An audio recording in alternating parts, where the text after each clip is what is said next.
yow xarañ lool ca pénc ma. jërëjëf mbokk auditeur Best FM ñëw ak yéen donc si débat bi nga xam ne depuis donc le début de la campagne électorale ñoo ngi koy amal fii si Best FM démb dalal nañ Abdou Fall muy leaderu donc mouvement citoyen boobu ñuy wax àndu nawle tey ñoo ngi fi dalal benn responsable politique bu nekk donc fal askan wi mu ngi tudd ce n'est même pas la peine de le présenter tout le monde le connaît pratiquement mu ngi tudd Dénéba Sall Dénéba na nga def ñu daloo jàmm si rajo bi. maa ngi lay fay grand Ousmane di sawar lool di ñëw ci rajo bi parce que yàlla dafa def une des premières émissions politiques yu ñu fi organisé sinon même la première bu ñu fi organisé bi rajo bi ubbee man ak yow ñoo ko defandoo woon. c'est exact. may sawar aussi di ñëw di bokk ak yow plateau ci émission parce que nag bu ñu waxantee dëgg ñun jeunes yi nekk ci échiquier politique gu Thiès bi tey ñun ñëpp bu ñu waxantee dëgg ci say loxo la ñu jaar. ñu si bëri waaw yow yaa ñu yar. c'est exact. yaa ñu tette ci am jom am fulla ak bëgg dëkk bi te boobu il est vrai que nekkoo woon sax ci champ politique bi. c'est exact. mais ñi bokk ci parti yëpp te nekkoon ay jeunes. wax dëgg yàlla yaa leen doon gëmloo Thiès. c'est exact. doon leen gëmloo Sénégal. donc bu ma ñëwee tey bokk ak yow plateau bi damay wax que c'est un honneur mais aussi c'est toutefois c'est à chaque fois un test parce que boo jàkkaarloog sa kilifa moom muy animer une émission wax dëgg yàlla da ngay chaque fois da ngay jàllaat test da ngay jàllaat moo tax maa ngi lay gërëm bu baax merci beaucoup merci ñu jublu tout de suite si waxtaan wi seen campagne électorale bi fi mu nekk nii mbir yi fu mu toll na ñoo ngi ci dernière ligne droite bi. waaw xam nga li ci des moom bëreetul. waaye yàlla def na ñun suñu programme de campagne. waaw à 80% atteindre nañ ko. c'est que nag 21 jours. pour wër Sénégal. pour wax ak diaspora bi. bariwul. ndax rien que pour le département de Thiès. boo jëlee commune bu mel ni Touba Toul 96 villages la. même en 21 jours 96 villages mënoo ko def. mais yàlla def na ñetti communes yu Thiès yi. li ci ëpp def nañ ko. moment bii may waxtaanee ak yow. le président Talla Sylla mi ngi côté R100. côté Darou Salaam. côté Silma. ndax zone la yoo xam ni zone yu am solo la électeurs yi bari fa lool. population yi bari fa. mu dem saafonteeg ñoom. boole leen ci ripañ bi nga xam ni moom la ñuy def. waaw ripañ moom mooy seen concept bu bees bi maanaam dox ripañ moom mooy dox. mais ça vous a permis également maanaam contact yi lu tax yéen ñëpp presque proximité lañ def rek. koo wax rek proximité porte à porte dugg si biir kër nuyu nit ñi. xam nga électeurs yi dañoo changé. xam nga bu njëkk. leadership vertical moo amoon. c'est que kiy jiitu dafay nekk ci kaw rek. lu mu wax ñu jëlee ko parole d'évangile. maanaam mu nekk kilifa goo xam ne lépp lu muy wax rek dëgg la lépp lu muy wax rek population yi ak électeurs yi dañuy wax waaw. te léegi leadership horizontal moo xew. c'est que yow da ngay nekk leader bi ci biir population yi ak ci biir ñi nga jiite. am ñoo xam ni ñoo la ëpp expérience. ñoo la ëpp am njàng ñoo la ëpp alal. ñoo la ëpp vécu ci lu bari. moo tax tu es obligé pour nga wax ak ñoom nga dem toog ak ñoom jël sa temps. waxtaan ak ñoom ni nga war a waxee ak ñoom pour que ñu déglu la. te sénégalais yi aussi dafa am lu bari loo xam dafa changé ci ñoom maanaam ñi ngi commencé di gëm programme dañ koy gëm c'est que boo toogee que quelqu'un qui habite par exemple le quartier Jaxaaw nga ni da nga nekk candidat ci élection législative yi nga wax ba pare te waxoo ni lycée bi nga xam ne waa Jaxaaw ñi ko doon mbébét depuis des années ba am site bi fële ci wetu base militaire bi maanaam seen préoccupation majeure suñu ko ci déggul soo waxee la question de la salubrité voilà la question de la salubrité du marché central bu ñu ci déggul yu mel noonu gis ni yow boo demee ci assemblée nationale di nga leen ko xeexal ba tax liñ ci bëgg ñu am ko duñu la déglu te duñu la woteel moo tax toog ak ñoom wax ak ñoom saafonteeg ñoom wàcc sa oto dugg ci biir kër yi mooy li nga xam ni ku ko ci deful rek yaa ngi def loo xam ni doo gis résultat yi te bu le 30 juillet ñëwee nga am gàcce. maanaam da ngay dem pour recueillir leurs préoccupations de proximité. voilà xam nga am na préoccupation yoo xam ni xam nga ko. mooy les préoccupations aériennes. waaw yi nekk ci kaw. waaw mais li ñuy vivre dëgg-dëgg dans leur quartier. dans leur commune dans leur ville. dans le département de Thiès. maanaam boo demul tey fu mel ni Ndiéyène Sirakh. wala nga dem fu mel ni Xombol ci biir àll bi. wala Noto wala Tassette. doo xam ñi nga xam parce que ñu ngi période nawet. doo xam baykat yi lan la ñuy dund. maanaam yoon yu bon yi. par exemple boo génnee Thiès tuuti rek tu vas à par exemple dans les villages yi nekk ci côté Thiénaba bi. da ngay fekk ñoo xam ni dañuy bay seen soble ba entassé ko ci biir néeg yi lenn rek moo ko fi téye. mooy amuñu yoon buñ ko jaar. waaw il faut c'est un problème loolu nag bu fekkee da nga bëgg a dem assemblée nationale. te xamoo loolu. soo demee assemblée nationale wax dëgg yàlla li population yi di xaar ci yow. doo ko mën a def parce que xamoo ko. parce que demoo sur le terrain ba xam lan la ñuy dund. loolu mën nga ko tuddee une campagne utile. une campagne utile waaw day utile quoi. une campagne utile qui va servir demain. waaw boo xam ni subaa. par exemple soo demee assemblée nationale. tey le ministre de la pêche. ñëw di présenter le budget du ministère. pour le budget bi nga xam ni mooy ñëw. dina fekk assemblée nationale bi taxaw ba pare. soo defaree budget bi ba pare ma gis ni marché au poisson bi nga xam ni dig nañ ko waa Thiès. ba ñun ñu délibéré ko au niveau du conseil municipal de la ville de Thiès. ma gis ni nekkul dans le budget te ma ni man député laa boo xam ni Thiès waay ñoo ma fal d'abord ensuite sénégalais yi fal ma. mais dama naan ñii faale wuñu waa Thiès. damay yëkkati sama loxo wax leen yokku leen ko ci. buñ ko ci yokkul ma bañ ko wote. ba pare wax ñi nga xam ne ñoo ma faloon li ngeen ma yónni woon dox naa ko.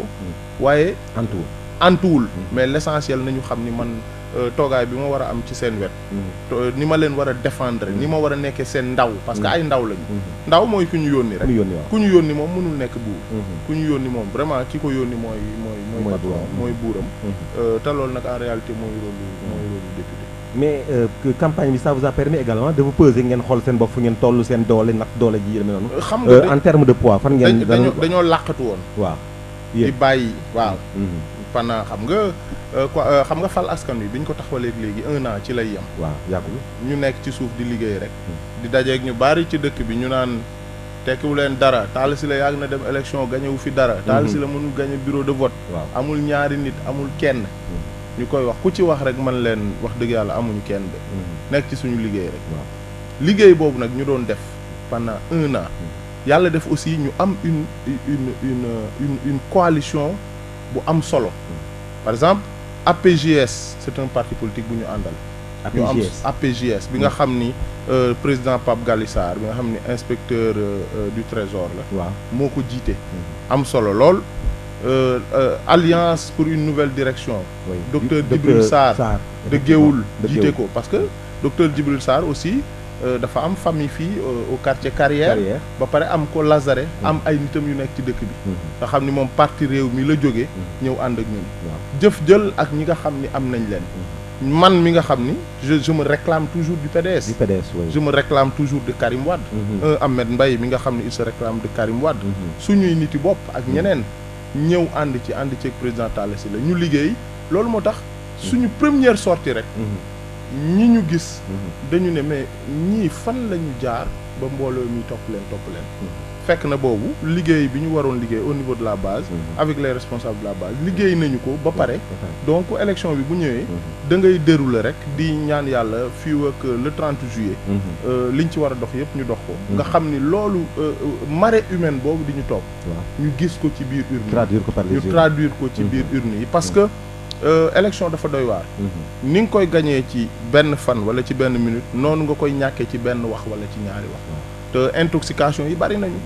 bari na si wàllu woowu sax ñu laa bëggoon ñëw si yéen am ba ñàkkul ay difficultés yu ngeen rencontré ay opposition ak ay wax yu sew yu ñu koy teg comme yooyu am na yu gën a garaaw suñu teg seen wet nan ngeen dunde yooyu xam nga y'a 1 an kenn doonul wax dara ci ñun waaw parce que wax dëgg yàlla nekkuñu woon danger pour kenn waaw dañoo jàppoon ne rek dañuy ñëw def de la figuration dem waaw mais tey da ngay gis les détracteurs de Talla Sylla dañuy wër ci dëkk bi di la wax par exemple Talla Sylla Macky Sall da koo jox 500 millions APR la bokk non dafa budget additionnel 500 millions je crois que c'est Talla qui l'avait déclaré lui-même. voilà c'est que xam nga la ville de Thiès. waaw dañu dem war a voter le budget de la ville. waaw les conseillers de Rewmi. waaw seen leader.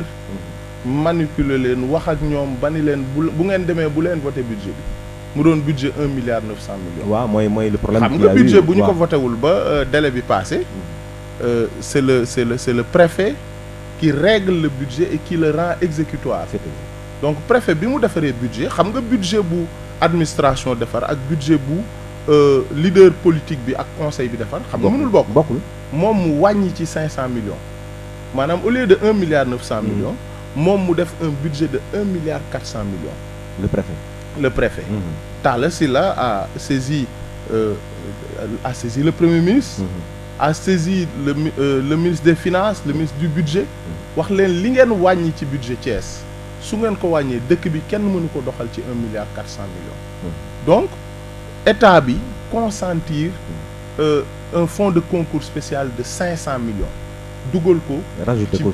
dugal ko rajouté ko ci budget bi pour mu yegg 1 milliard 900 millions bi nga xam ni foofu le budget bi foofu le budget bi yemoon loolu nag xam nga nag nit booy jàkkaarloo moom ci dëkk bi te mu jàpp ni yaa ngi ci yoonu remplacer ko ci xolu Ceeswaay yaa ngi ci yoonu place bi mu amoon nga jël ko yaa ngi ci yoonu lu mu daanul def yow nga koy def maanaam di dem ci dëj yi di dem ci ngénte yi di dem gàmmu di dem màggal di dem ci xew-xew yi di dem ci xew-xew yoo xam ni sax ñenn ñi bu ñu la fa gisee dañ naan mais maire bi am na jot fii li fi nekk ci mbooloo bariwul alors que ñooñ ci population yi la ñu bokk effectivement kooku bu fekkee dafa laa bëgg a déstabiliser dafay jóg di seet foo xam ni mën na la fa yàqale moo tax ñuy wër di wax loolu mais heureusement que ki ñuy taqal di ko jiiñ ne Macky Sall da koo jënd di ko jiiñ ne APR la bokk loolu Cees yëpp dañ ko xam waaw loolu moom ñoo ngi koy wax c'est que ñoo ngi koy wax xam baax nga baax d'ailleurs ku mës a nekk élève waaw Thiès xam nga Talla Sylla ku mës a nekk étudiant xam nga ko homme politique yi nekk Sénégal yëpp xam nañ ko à part le président Wade amul homme politique bu ko gën a bu ko gën a durer en prison maanaam boo calculer li ñu ko jàpp dugal ko kaso ci xeex ak nguur amul beneen homme politique boo xam ne à part le président Wade def nga ko Abdoulaye Wade nekk na fi président de la République bëgg ko fal ministre mu bañ Macky Sall deuxième tour dem na taxaw Géejawaay ni dama bëgg sama frère Talla Sylla ñëw àndandoo man ñu liggéey Talla Sylla demul fekki ji ko c'est que Talla Sylla nit la boo xam ni kenn mënu ko jënd kenn mënu ko corrompre incorruptible kenn mënu ko duggloo ci loo xam ni gëmu ko te li mu gëm mooy concept fal askan wi maanaam fexe ba assemblée nationale ak ni ñuy defee politique Sénégal am une rupture am des changements yoo xam ni dinañu fexe ba que le peuple soit au cœur de la gestion parce que fi mu toll nii nag bu ñu waxantee dëgg élection bu jotee politiciens yi ñoom ñëpp neexal yërëmtalu jooy lu nekk ñu def ko pour que population yi fal leen bu ñu leen falee ba pare ñu sànniwaat population yi foofu dem seen yoon kenn dootu leen faale waaw mais yéen nag duñuy xool ba xool neexul ba neexul vous avez am ngeen représentativité comme ni nga ko waxee nii mais am ngeen ay moyens sosal nañ leen nag xaw ma dëgg la xaw ma dëgg comme li nga expliqué ne Macky Sall joxu leen dara vous ne roulez pas pour Macky Sall beaucoup de gens en doutent yéen indi ngeen ay quelques preuves disons pour wane ne maanaam Macky Sall kiiwu leen mais en termes de moyens vous avez déployé beaucoup de moyens fan ngeen jëlee ay moyens nag gis nga grand Ousmane waaw sutura dafa am solo y a 2 jours dañoo waroon def caravane demuñu parce que suñuy oto amul carburant ah oui ñu wax ñëpp nañu dem ci seen koñ yi continuer def proximité le temps que suñu biir ñuy waxtaan pour xool fan la ñuy wute carburant gis nga la caution bi ñu déposé pour bokk ci élection yi waaw dañu ko taaba ci suñu biir ak suñuy mbokk ak suñuy xarit ba am ko gis nga oto yooyu ngay gis ñu bari lool topp Talla Sylla dafa am ñoo xam ne ay xaritam lañu yenn ñi nekk bitim réew Talla nag suñu waxantee dëgg am na ay xarit yu ko fonk dëkk bi ñoo xam ne élection yi dafa jot li ñu am ci seeni oto bopp ñu envoyé ko ne dem leen ngeen jël loolu def ci li ngeen ci mën a def ci seen campagne boo xoolee caravane yi ñuy def mairie Thiès bari na oto amul benn oto bu mairie Thiès boo ciy gis soo rombee mairie ba oto yi liggéeyiwul da nga leen di fekk ñu gaare parce que Talla li mu wax c'est clair doo dem élection di wax que da ngay fal askan wi di wax que rupture nga bëgg les moyens de l'État parce que la mairie est un démembrement de l'État les moyens de l'État yow nga koy jël di ko campagne di ko politiquer utiliser wuñu oto mairie utiliser wuñu carburant mairie li gën a doy waar te nit ñi xamuñu ko te war koo xam mooy élection législative yi ñuy jëm kuy ànd ak Talla Sylla te nekk employé municipal garde du corps yi muy àndal chauffeur yi muy àndal son propre directeur de cabinet ñi nga xam ne ce sont des contractuels au niveau de la mairie de ville de Thiès ñoom ñëpp dafa dagg seen contrat wax leen kuy ànd ak man di dem campagne pendant 1 mois liggéeyaloo waa Thiès te comme liggéeyaloo waa Thiès du ñu jël seeni impôt ak seeni taxe dajale ko bu weer deewee ñu la koy fay di la ko jox nga dugal ko sa poste dem sa yoon c'est que bu ñuy wax kuy incarner rupture ak kuy incarner ay changements yoo xam ni war na am ci askan wi du ñu ko wax keneen ku dul le président Talla Sylla voilà donc loolu aussi dañu koy wax population yi ñu xam ko maintenant intoxication bi ñi koy def en réalité xamuñu maturité population yi xamuñu maturité population Thiès yi xamuñu maturité population sénégalaise yi moo tax ñuy def intoxication yooyu mais nit ñi dofuñu te neexuñoo nax de sénégalais yi dañ leen a nax ba léegi ba ñu yeewu c'est que ñoo gën a yeewu ñiy politique malheureusement Sénégal politiciens yi dañoo dem ba jàpp ni ñoom ñoo gën a ñor ñëpp bu élection jotee daal ñu jéem a naxe après ñu dem seen yoon j'ai dit à quelqu'un ce matin ma ni ko mais on accuse de ñu ngi wax Talla Sylla di wax ay Macky Sall da ko jox 500 millions je donne l'exemple de la coalition Manko Taxawu Sénégal bi nga xam ni ñoom Gakou Idriss Seck ak ñoom Khalifa Sall ñoo fa nekk tu prends nga jël Dakar ba Saint-Louis jël Dakar ba Touba jël Dakar ba fu la neex ci Sénégal yépp publicité yi ñu def panneau publicitaire yi ñu def soo ko calculer au bas prix yegg na 2 milliards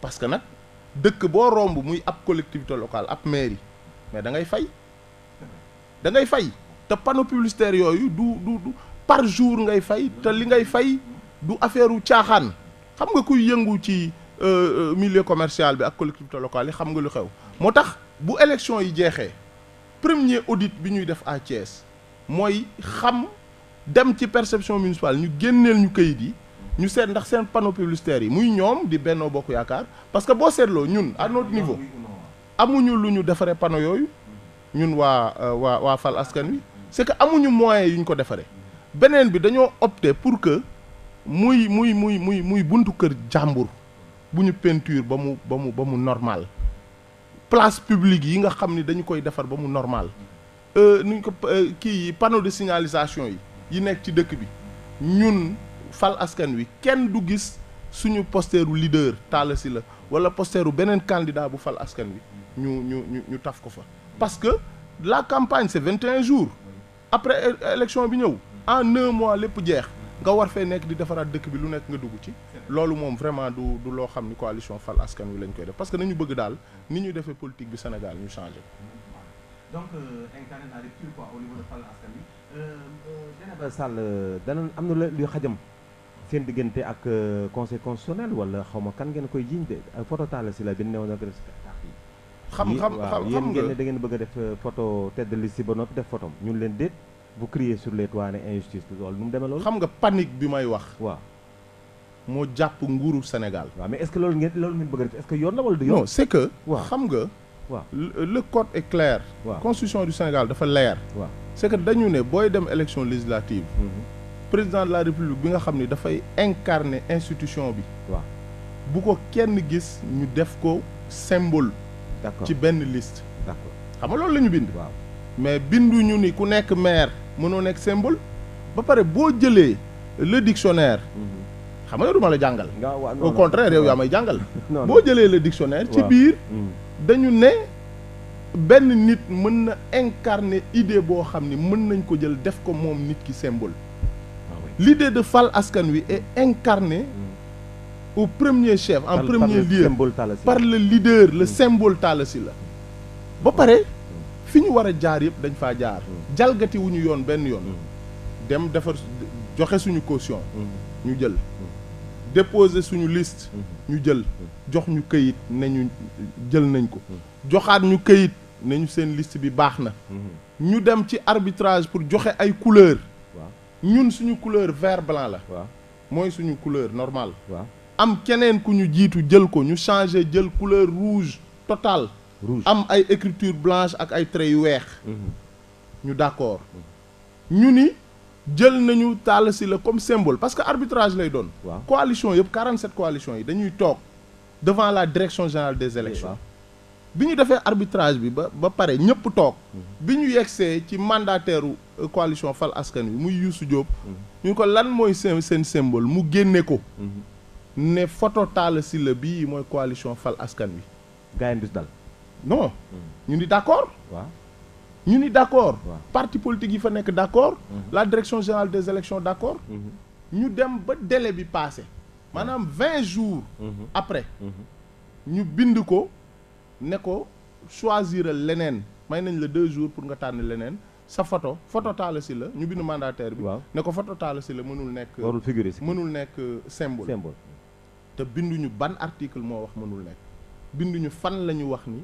photo bi mënul nekk symbole ñu saisir le conseil constitutionnel conseil constitutionnel ne moom dafa incompétent xam nga conseil constitutionnel yàgg naa wax dafa incompétent mais da ko daan wax yam ci mais bii daf ci teg leneen mooy lan dafa ni dama incompétent parce que ki ngeen ma kalaameel muy la commission de réception des dossiers ak la direction générale des élections man conseil constitutionnel reconnaître wu ma ko xamuma ko man ministère de l'intérieur laa xam beneen bi ci wàllum élection muy ay couleur muy symbole à part le président de la république bi nga xam ni moom mënu ci ne pour que requête bi valable il faut que coalition yi xëccoo kenn ci ñoom bind wax ni d'accordul te toutes les coalitions étaient maanaam toutes les 46 coalitions yi nga xam ni ñun ak ñoom ñoo seq mbir mi amul kenn ku ci bind conseil constitutionnel kenn opposé wul wax ni d'accordul ñu toog ba benn moment rek le ministère de l'intérieur parce que direction générale des élections fa la ñu bokk direction bi recevoir les dossiers de candidature fa la ñu bokk ñu bind suñu mandataire ne ko boo changé wul dañuy imprimer say bulletin comme ça sans le symbole alors que le bulletin dañoo bind de façon très claire ne bala nga koo imprimer di ko jox nu ñu koy wax la coalition ou bien le parti bi bokk da nga koy dafay mandataire bi dafay ñëw signer nga soog a imprimer parce que bon la boo xam dañ la koy jox remplir ko yow nga signer ñu jox la ko nga dem jël ko say spécimen ñu jékki-jékki rek dégg ni ñoom imprimer nañu spécimen dindi ci photo Talla Sylla en violation flagrante de la loi ba pare ñun ñi nga xam ne dañoo bëgg a dem assemblée nationale pour que yoon di fa dox pour que ñu bañ a jalgati yoon loi yi ñu koy respecter mais est-ce que ñun war nañu seetaan direction générale des élections war nañu seetaan ministre de l'intérieur di jalgati yoon ñu ko ciy bàyyi wala ñu ko ciy fekk si tout simplement parce que dañoo bañ coow defuñu ko lu dul parce que dañoo bëgg a wàññi suñuy baat yu ñuy am à Thiès loolu nga yaakaar loolu la parce que amul c'est que amul beneen explication mais est-ce que amul beneen explication peut-être que le ministre de l'intérieur est peut-être je ne sais pas influencé ou il a peur de vous c'est quoi lan la xam nga ñun xam nañu ni il est influencé par qui te xam nañu ni ñi leen di influencer ñi ci ëpp Thiès la ñu ne te ñi ci ëpp Benno Bokk Yaakaar la ñu bokk parce que muy Benno Bokk Yaakaar muy la coalition les mancos yi nga xam ni dañoo nekk à Thiès c'est que dañuy redouter coalition Fal Askan Wi ndax mbooloo miy topp Talla Sylla ndax bu ñu demee ci nit ñi li ñuy dégg ñu koy jouer les troubles faits voilà moo tax gars yi bëgg leen écarter voilà waaw parce que da ngeen même du fekkee ne sax contrôler vous n'êtes pas contre eux da ngeen di wàññi seen dayoo voilà da ngeen di wàññi seen dayoo waaw ñu bari ci ñoom dañoo jóge ci ñoom ñëw ci ñun parce que kontaan ñu ci doxalin ci coalition yi ma lay wax yëpp parce que Fal Askan Wi c'est que plateforme la boo xam ni ku nekk mën nga ñëw bokk ci l'essentiel mooy li ñu gëm muy Fal Askan Wi parce que Fal Askan Wi mooy faale askan wi rek waaw mais le concept est très attrayant voilà comme loolu nag rek daw làqatu fa parce que mooy këru askan wi loolu nag moo leen tiital xam nga dindi nañu parce que bu ñu paree élection tout juste. ndax fi mu toll mënaguñoo wax. tant que demuñu ci biir urne bi gis le bulletin bi nga xam ni amul kii.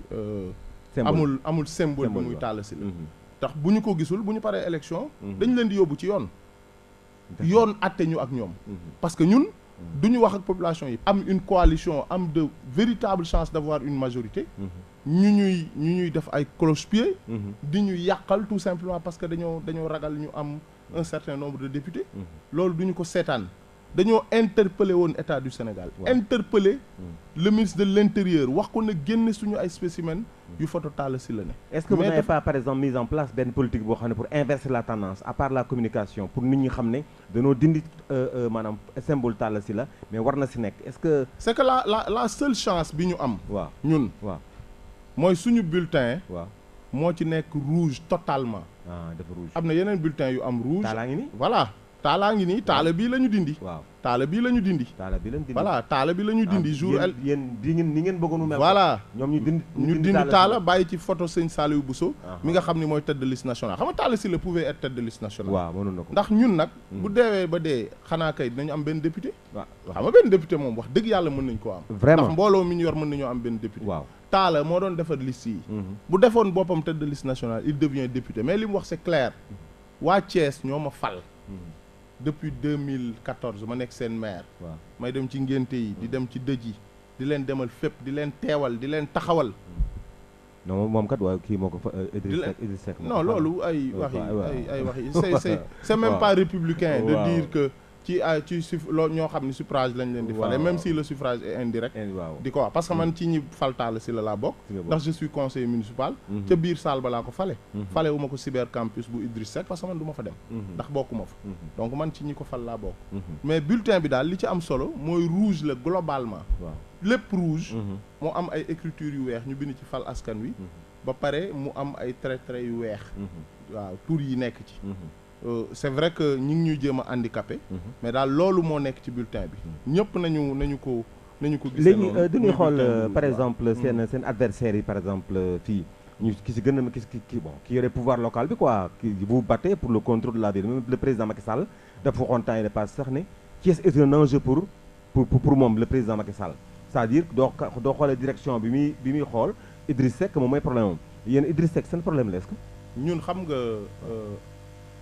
l'adversaire waaw adversaire yi fi ne waaw 46 listes yëpp waaw dañu jàpp ni ñun ak ñoom ñooy jongante jëluñu Benno Bokk Yaakaar teg ci kanam jëluñu coalition Idriss Seck teg ci kanam jëluñu du coalition Idriss Seck sax coalition Khalifa Sall la parce que bu fekkee da nga yor parti moom nangoo topp ci ko yor ab mouvement boo xam ne day door a taxaw waaw donc kooku moom coalition bi d'ailleurs boo gisee liste yi ni ñu ko defaree rek calcul politique nga xam ni non c'est que li muy calculer mënul nekk parce que bu fekkee day calculer après 2019 Khalifa bu génnul kaso ay nitam jàppale ko na xool ci 2014 dafa ànd ak Khalifa Sall élection locale Dakar ñu pare Khalifa Sall dindi nitam ñëpp bokkum mii ci la bokkoon député bokkum ba tax nekkul adjoint au maire Parcelles nekkul adjoint au maire de Dakar ak ñeneen nitam Khalifa dem jël ay nitu Bamba Dièye ak ñooñu fal leen waaw parce que Khalifa aussi day politicien la day def ay calcul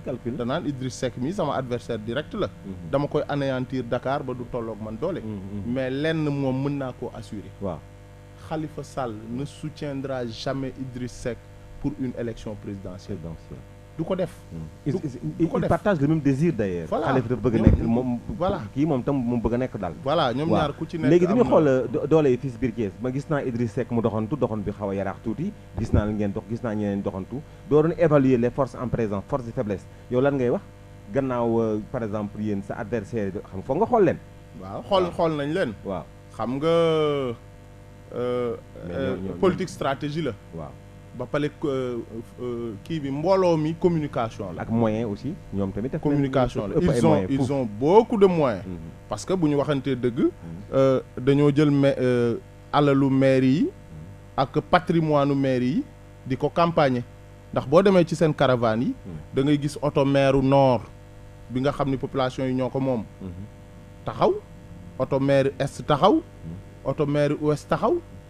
auto conseil départemental taxaw te loolu kenn waru ko yóbbu campagne c'est la même chose avec le Benno Bokk Yaakaar ñi nga xam ni seen directeurs généraux yi ak seen ministres yi da nga leen di gis bu ñuy dem campagne oto yi nga xam ni nguuru Sénégal moo ko moom oto yi nga xam sénégalais yi ñoo ko moom dañ koy jëlaale aussi di ko utiliser di ci def carburant wu nguur bi moo tax Assemblée nationale bii ñu jëm am solo c'est que yooyu yëpp dañoo war a fexe ba mu deñ maanaam def ay proposition de loi bu état bi indiwul projet de loi ci yooyu ñun député ya fay dem ñu def ay proposition de loi wax ni lii dootu fi am maanaam bu ñuy demati élection nañu fi bàyyi alalu réew mi waaw askan wi alalu askan wi nga xam ñëpp ñoo ko bokk ku ci nekk dem wutali sa bopp mais di dem élection jël ay auto mairie jël ay auto ministère jël ay auto direction générale ak ñoom seen carburant mais day tax doo tolloog nit ñi doole day tax ngay utiliser doole bi nga xam ni ñi ngay jàkkaar lool ci ñi la ko jox la ñu bokk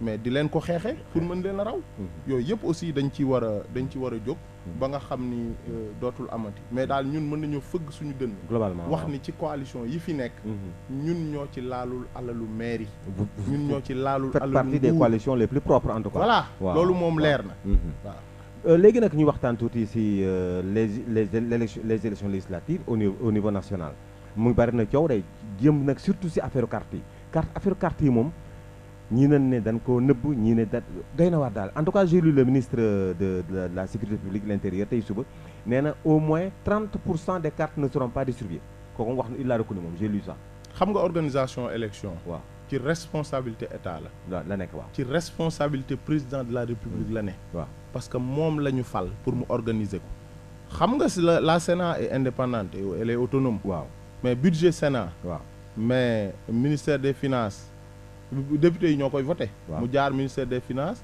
jaar ministère du budget waaw bu ko président de la république génnewul jox ko Sénat du fonctionner c'est ça ñeneen ñiy dugg ci élection yëpp président de la république moo leen di jox lu ñu ciy demee waaw organisation élection yi ministère de l'intérieur président de la république moo ko yilif organisation élection yi lu ci baax ak lu ci baaxul doo ko teg ci ndodd keneen ku dul ci ndodd président de la république xam nga moom ngeen ko mënuñu nekk ci un pays boo xam ne bi ñu commencé voter kenn xamul kañ la est-ce que matul 100 ans wala yàgg na lool nekk une démocratie boo xam ne am nañu 2 alternances mais ñuy dem élection nga xam ni voter droit la boo xam ne citoyen bu nekk yaa ko moomal sa bopp yow grand Ousmane dimanche 30 jot nga yeewoo sa kër yor sa carte dem di voter ji ngay sénégalais man may sénégalais dimanche jot ñu obligé ma toog sama kër tout simplement parce que man jotuma sama carte non wax ce qui veut dire que doo jotu sa carte mën nga am passeport wala nga am c'est que waruñu woon a yegg foofu loolu c'est que mënuñoo jël 50 milliards def ko ci defar ay carte di ci am ay problème c'est que heure bii dafa waroon a fekk lépp yemb ñëpp jot seen carte ñëpp nekk ci ay dem à chance égale xam nga lu tax ñu war a def loolu Sénégal dafa laaj stabilité nous sommes un petit pays boo xam ni wax dëgg yàlla yeggaguñu ci développement wax dëgg yàlla en voie xaw ma sous-développé yeggaguñu daal foo xam ni voilà nous sommes non c'est que en tout cas nous sommes un pays sous-développé donc lu déstabiliser Sénégal ba mu am benn fanu coow rek day yàq économie Sénégal te daf fiy indi ay bakkan yu rot daf fiy indi ay ñu ci gaañu daf ciy indi instabilité boo xam ni touristes yi dootuñu fi ñëw instabilité boo xam ñi nekk bitim réew du ñu ñëw les investisseurs duñu ñëw ci biir réew mi moo tax bu ñu la joxee pour nga organiser élection rek li ci war def ko ba citoyen yëpp bu jour bi jotee ku bëgg a voter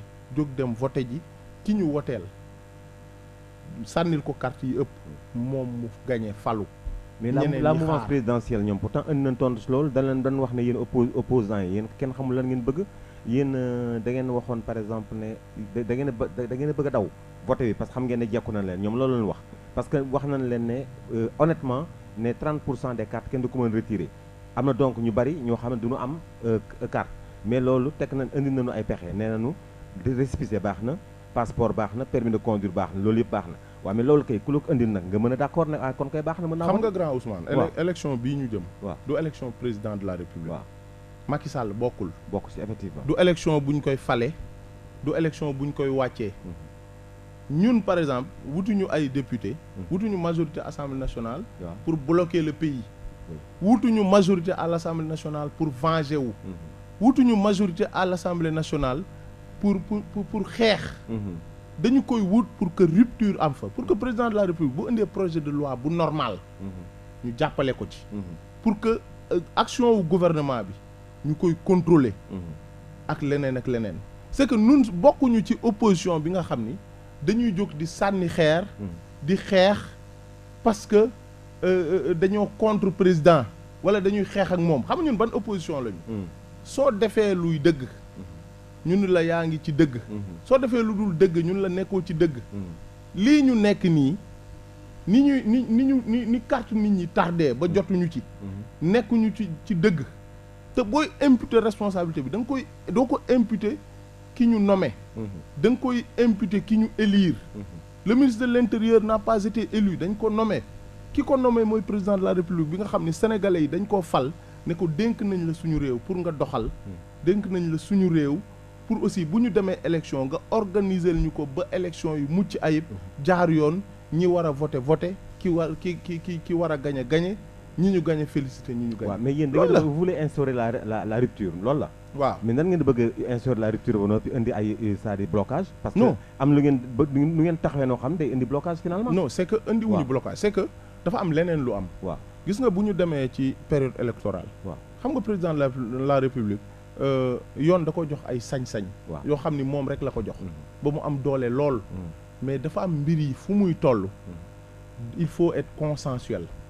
c'est que même la décision loolu mu envoyé au conseil constitutionnel bala mu koy def waroon na woo les 47 coalitions en 1 heure ou 2 heures de temps ñu toog mun leen lii laa bëgg nii laa ko bëgg a doxale ku ci ne sànni xalaatam mais bu ñu sànnee xalaat ba pare du tere li mu bëgg a def ak li mu bëgg a bind mu bind ko mais mënoo à quelques jours des élections législatives nga envoyé noonu rek këyit ci au niveau de nu ñu koy waxee ci conseil constitutionnel mais conseil constitutionnel mën na juger irrecevable cette proposition là nekk dama ko déjà bu conseil constitutionnel waxee que cette proposition man mënuma ci wax ni c'est irrecevable ak ñoom seen déjà c'est un autre blocage wala bu woon incompétence par exemple si mbir moom c'est un autre blocage c'est que fi mu toll nii incertitude moo am ci organisation élection yi te incertitude bu amee li muy jur mooy ay coow li muy jur mooy ay jàmmarloo te Sénégal bëgguñu fi loolu da ngeen a ñaaw njot parce que yéen xam nga da ngeen a yaakaar ne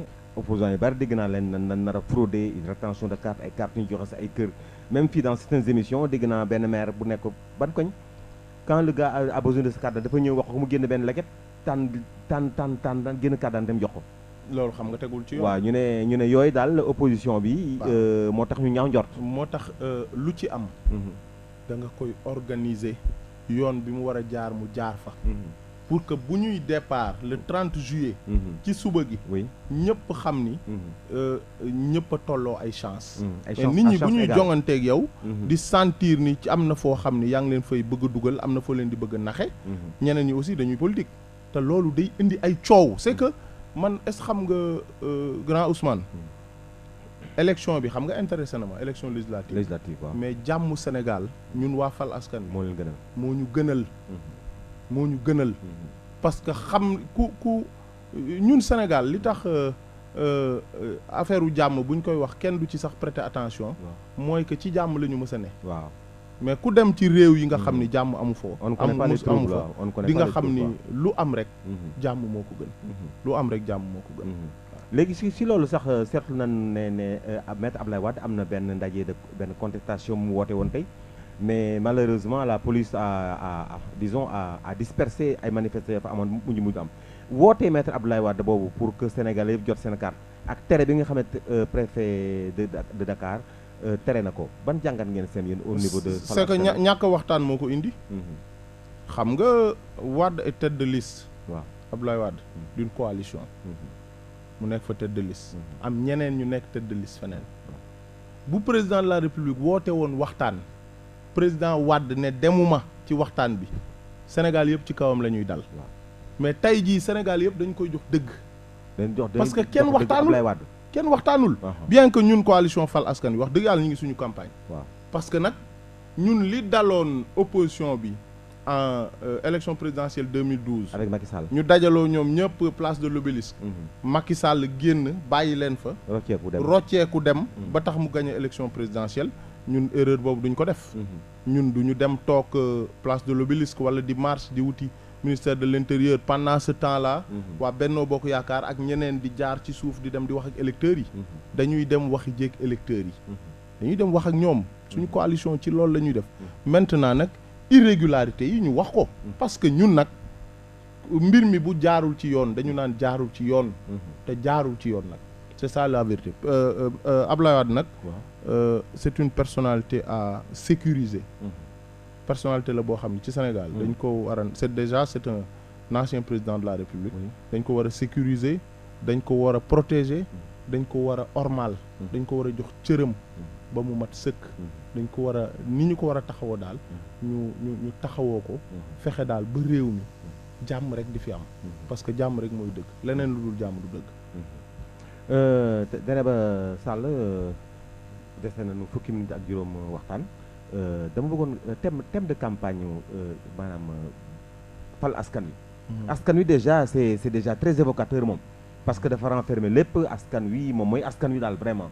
et c'est très intelligent d'avoir pensé comme ça jël ce qui tudd fal askan wi vraiment c'est un refuge pour donc xam les sans voix ak donc tous ceux qui ont des problèmes quoi.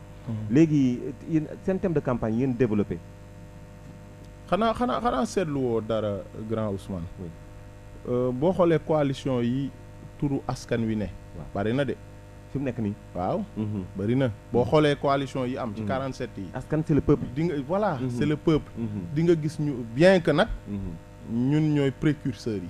ah yéen waaw ñun ñoo ko njëkk a taxawal. waaw ndax nag Talla Sylla a toujours été du côté du peuple sénégalais. ba mu jural ko lu bari.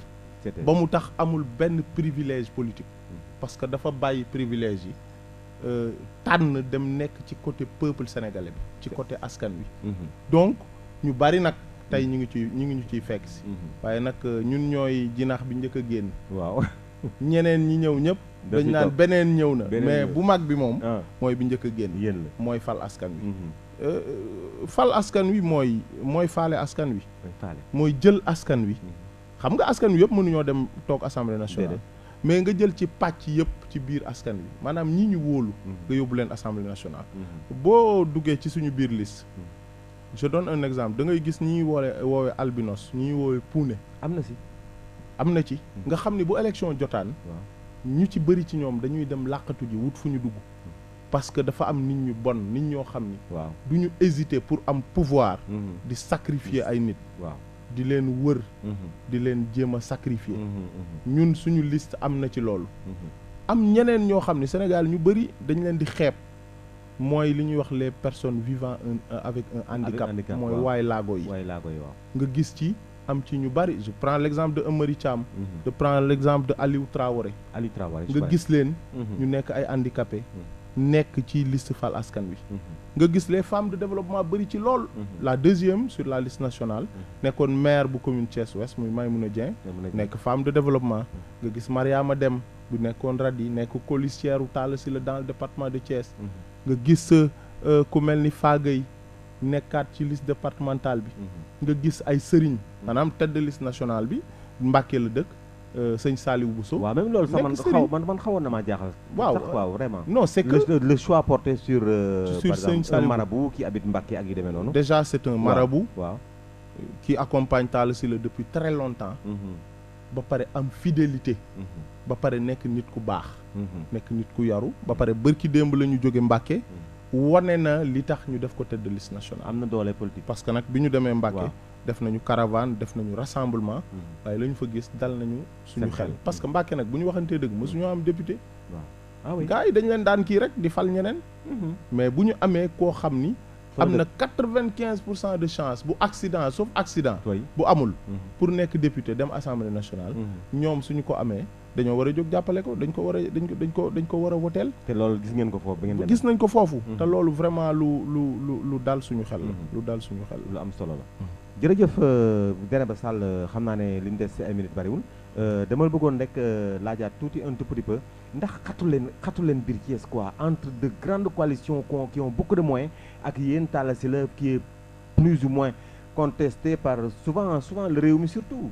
xam nga Talla Sylla dafa il n'a que 51 ans. mais dafa yàgg Thiès. xam ñëpp xam fépp. ñun ñii nag bu ñu waxantee dëgg c'est vrai que nous sommes plus ou moins jeunes. waaw waaye ñu ngi bëgg a yàgg ci dëkk bi nag. waaw xam ngeen am fi ay ndomba tànk xam fi. am ñeneen ñu àndal ñoo xam ne dañoo teg ci dëkk bi. c'est que suñu dëkk bii muy Thiès. ñun ëppale wuñ fi kenn de. waaye kenn ëppale wuñu fi. loolu la ñu jàpp kenn mënuñu fee ëppale wuñ fi kenn nag. parce que dëkk bi moom ñun concept bi ñuy bañ moo tax bu ñuy dem ni ci caravane bi. nga jékki-jékki di wax dañoo jékki-jékki rek dégg bi ñu tollee Lazare benn groupe di wax Talla Sylla borom Thiès. mu tourné mun leen bu leen wayati loolu man duma borom Thiès mënuma moom Thiès damaa juddu fekk ko fi. damay dee bàyyi ko ba pare même maire yi bii ma yor. damaa fekkoon ay nit ñu nekk maire ba jóge fi man damay dem bàyyi fi ñeneen donc man mënuma moom Thiès ni mu mënul moomee Thiès keneen mënul moom Thiès. keneen Thiès moom Thiessois yi ñoo ko moom ñooy tànn mais nañu fexe ba bu ñu tànn ay député par procuration bu ñu tànn ñoo xam ni il y a 2 mois waxoon nañu ni ils ne sont pas intéressés par un poste de député bu ñu tànn ñoo xam ne bu ñu leen tànnee ba pare dañu koy jox ñeneen tey la ko dem ñoo xam ni amaluñu kenn njëriñ nañu fal Talla Sylla mi leen demal ngénte di leen demal dëj di leen demal gàmmu di leen demal màggal di leen fekk seen biir kër yi di leen nemmeeku parce que député loolu lañ koy doyee maanaam koo xam ni dafay teew ci dëkk bi mais koo xam ni sur les 365 jours li ngay teew ci dëkk bi matul 60 jours matul 2 mois bu ñu ko calculer mais kooku bu laajee ki nekk ci dëkk bi di fi yeewoo di dem ci nit ñi mais dañoo jàpp ni ba pare koo xam ni nag mooy askan wi moo représenté askan wi mais bu fekkee waa bennoo dañuy laaj waa Manko di laaj askan wi di laaj te askan wi di wote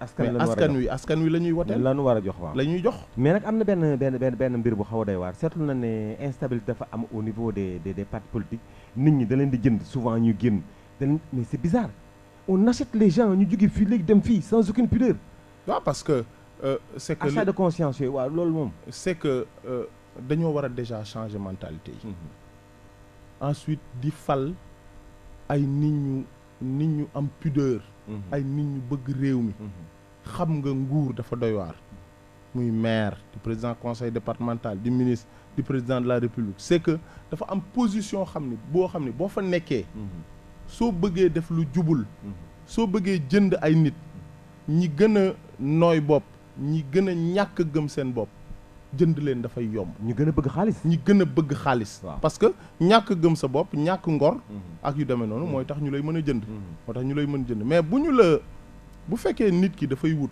ne damaa bëgg nga fal ma député ñëw jox la 10 000 francs nga dem woteel ko mu falu dem toog assemblée nationale wut këram gu baax Dakar toog fa nga naan daf laa war mais waru la parce que carte bi da nga ko koo jaay à 10 000 da nga ko koo jaay pour 5 ans à 10 000 francs 10 000 yooyu da nga koy multiplier par 5 ans rek nga seet bés bu ne lan la lay jox nga seet est-ce que di nga ci am 100 francs yu mat du ko sax mat parce que man dafa am benn mbir boo xam ne bëggoon naa xool sa xalaat benn soto boo xam ne bon ils ont gars yi ñu roccee les éléments de Idriss Seck dafa doy waar dafa ëpp Samba Bathily la dernière fois mais ils sont tous partis on les a achetés xam nga loolu c'est aussi dans une démocratie sincère il y a même pas de pudeur loolu dafa doy waar xam nga man nag c'est que dafa am loo xam ne du ma ci mën a sori waaw parce que non sa jàngat rek en tant voilà xam nga li man damaa jóge woon réew mi bàyyi dellu PDS Thiès ñu doon véhiculer que dañ ñoo jox man ak Amène Mbaye ak Sidi Ndiéguène ku nekk 50 millions waaw ay xaalis waaw te yàlla xam na ni loolu amul ndax dañ toog ak président Wade ñu lan ngeen bëgg ñu ni ko chantier Thiès yi commencé nga réhabiliter Bara Tall ba pare ci yoon yi nekk biir Thiès te yàqu nga defar leen loolu lañu ko wax soxlawuñu ci yow leneen bi ñu waxee loolu ñu boole ñoo ko directeur Ageroute bu Thiès chef d'agence Ageroute ci la ñu defaree yoon bi jaar buntu Thiam et frère defar yoon bi jaar entre les Parcelles Assainies ak Cité Lamy defar benn yoon bi jaar ginnaaw Cité Malick Sy ak feneen ak feneen donc ku ñu jënd rek ku ñu mën a jënd rek c'est que doo gor ndax gor moom kenn du ko jënd loolu lañ jàpp ñun moom du ñu def achat de conscience dañoo jàpp ni le peuple sénégalais est mûr dañoo jàpp ni les populations thiessoises sont assez fatiguées pour que di bañ a seetaan di jaay seen avenir di jaay juróomi at yi ñuy ñëw